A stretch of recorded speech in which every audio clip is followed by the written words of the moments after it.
మాల్వేర్ని develop చేస్తే మంచికి వాడచ్చు, చెడుకి వాడచ్చు.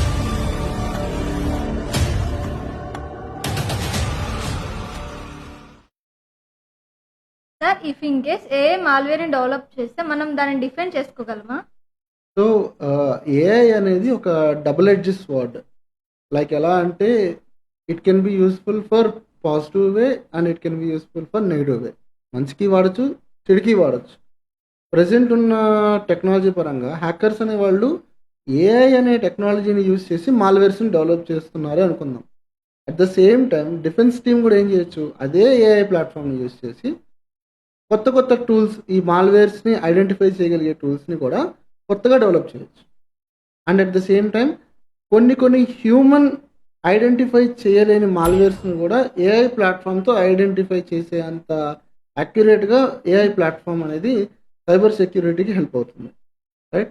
సో మంచికి ఏఐ హెల్ప్ అవుతుంది, చెడుకి కూడా ఏఐ హెల్ప్ అవుతుంది.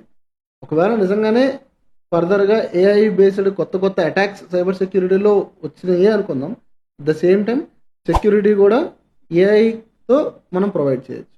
సో అందుకే ప్రజెంట్ ఉన్న టెక్నాలజీ పరంగా ఎవరైతే ఉంటారో ఈ కెరియర్ పరంగా అందరూ కూడాను ఏఐ అనే ప్లాట్ఫామ్ మీద కూడా కొంచెం ఐడియా అనేది పెంచుకుంటూ వెళ్ళాలి. ఆటోమేటిక్గా ఫ్యూచర్ అనేది మనం సేఫ్ సైడ్లోకి వెళ్తాం.